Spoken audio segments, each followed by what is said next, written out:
राधे राधे भक्तजन, छोटे मोटे कथक वाचक का नमस्कार और प्रणाम स्वीकार करें। हे भक्तजन, हे माताएं बहनें, सभी को हाथ जोड़ के मैं प्रणाम करता हूँ, नमस्कार करता हूँ। श्रीमद् भागवत कथा का 13वां अध्याय का श्री हरि जी ने श्री भागवत गीता ने बताए हैं, उस माध्यम से थोड़ा इस विरमान में श्री भगवान विष्णु जी, श्री कृष्ण भगवान, महादेव जी, ब्रह्मा जी, माता दुर्गा जी, काली जी, माता काली, भद्रकाली, कपालिनी, सभी ने माताएं भक्ति की भावनाओं के बारे में अपना भक्त, अपना बच्चा को बताए हैं।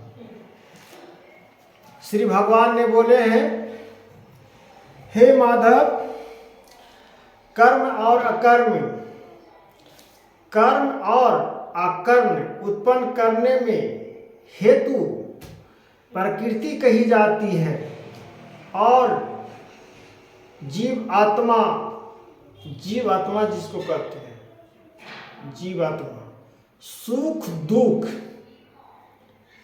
को भोक्तापन में अर्थात भोगने में हेतु कहा जाता है। सुख दुख भोगने में शरीर को बहुत कष्ट होती है, इसी के बारे में भगवान ने कहते हैं।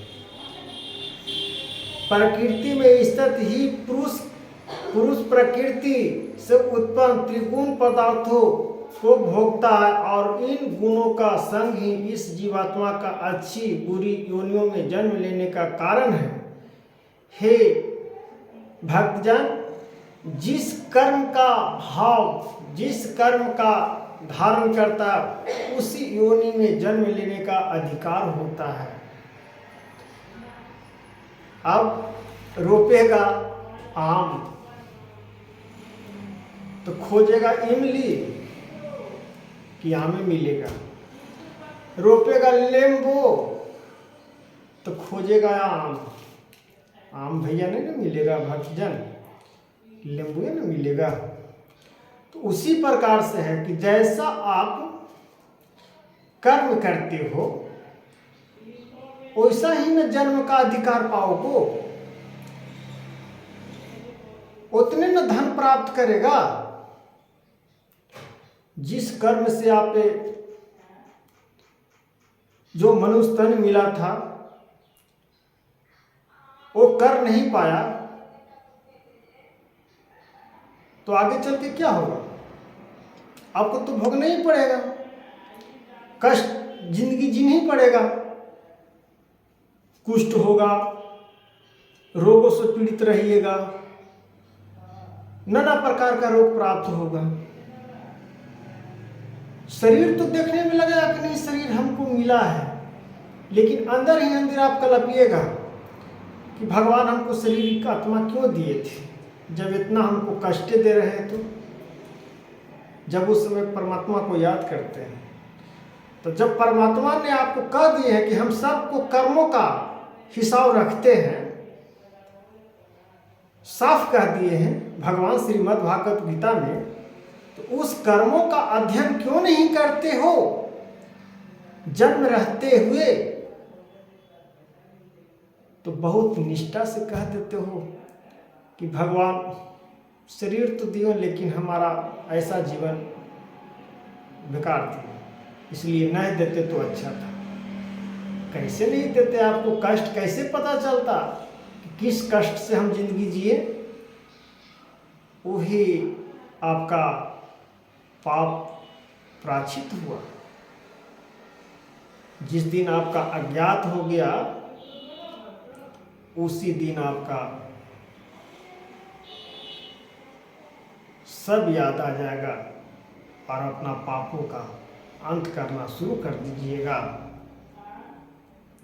कि हम कैसा पाप किए थे कि हमको ऐसा तन मिला, विश्व सुंदरी मिला, फिर भी उसका मन सुख शांति नहीं है शरीर में, ये नाना प्रकार के दुख है। विश्व सुंदरी होने से क्या फायदा? भगवान तो भेज दिए कि विश्व सुंदरी तुम जाओ बनकर, लेकिन तुम्हारा शरीर में नाना प्रकार का रोग प्राप्त रहेगा, जिंदगी भर कष्ट से जिंदगी जिएगा। हे भक्तजन, जब मनुष्य तन मिला है तो इसको सुधारिए, इसको निर्बल बनाइए, भक्ति गुण गाइए और निस्वार्थ से जिए, किसी माताएं बहनों पर पाप का निगाह न करें। हाथ जोड़ के कहते हैं, जितना गंदी फैला रहे हैं प्रभु भक्तजन, भगवान ने खुल के बोले और क्या बोले, एक अर्थ से समझ लीजिए कि भगवान ने हमको क्या समझा रहे हैं और क्या कह रहे हैं। जैसा कर्म करेगा वैसा उन्हीं में जन्म लेगा ही। इस देह इस तत्व में वह आत्मा वास्तव में परमात्मा ही है। वही ये जो आत्मा है सही परमात्मा हमारा ही बोल रहा है। जो हम भी बोल रहे हैं परमात्मा बोल रहे हैं, हम नहीं बोल रहे हैं। जब ये परमात्मा का अलाव नहीं रहेगा तो हम भी नहीं बोल पाएंगे। तो भगवान ने तो स्वयं कह दिए कि परमात्मा ही है, वही शासित होने से, उससे उपदेश और यथार्थ सी देने वाले होने से, अनुमान तथा सबका धारण पोषण करने वाले होने से, भांति जीवन रूप से भोगता है। जो जीवन रूप जैसा करता वैसा जीवन रूप से भोगता है। ब्राह्मण आदि का भी स्वरूप होने से महेश्वर और युद्ध और शुद्ध सच्चिदानंद घन होने से परमात्मा से ऐसा कहा गया है। इस प्रकार से अपनी महाआकांक्षा और निर्गुणता से सहित प्रकृतियों को जो मनुष्य तत्वों से जानता है वह सब प्रकार से कर्ता कर्मों का करता हुआ हूँ, फिर भी नहीं पर जानता हूँ, फिर भी जन्म में नरक रूप का धारण कर लेता है। मुसहर रूप धारण, बिल्ली, कुछ बहने, सुअर, बकरा, हर प्रकार से अपना जन्म लेता। इसलिए मनुष्य रूप में आए हो तो कुछ करो और कुछ कल्याण के लिए अपना अधिकांश करो। नहीं कुछ बनता है, दान नहीं बनता है अपना भक्त पर, अपना भगवान का ही भजन करिए। वो करने में आपका कौन छीन रहा है भाई? वो तो कोई छीन नहीं रहा है।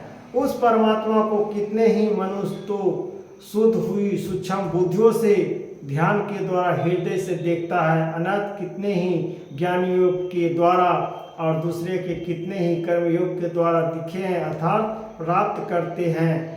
कितना जो ज्ञानी हो जाता है दुष्कर्म से देखता है किसी को, और जो अज्ञानी रहता है वो अपना ज्ञान से ही किसी और को देखता है। हे परमेश्वर, हे भक्तजन, इस ज्ञान रूप धारण को आप सर्वश्रेष्ठ को मान को रूप को अपना अज्ञात को प्राप्त करो और महाआकांक्षा को धारण करो और ज्ञानों का महान अपेक्षा के रूप में अपना निर्धारित रूप से श्रीमद् भागवत कथा का उच्चारण करो। जिस आधार से आपका भक्ति मिले है, जिस आधार से आपका ये शरीर मिला है, जिस निर्मलता से आपका इस शरीर का भावनाओं को प्राप्त हुआ है, उस आधार से श्रीमद् भागवत कथा को भक्ति भावनाओं से अपेक्षा से हरि भजन का नाम लीजिए। हे महाआकांक्षा, राधे राधे भक्तजन।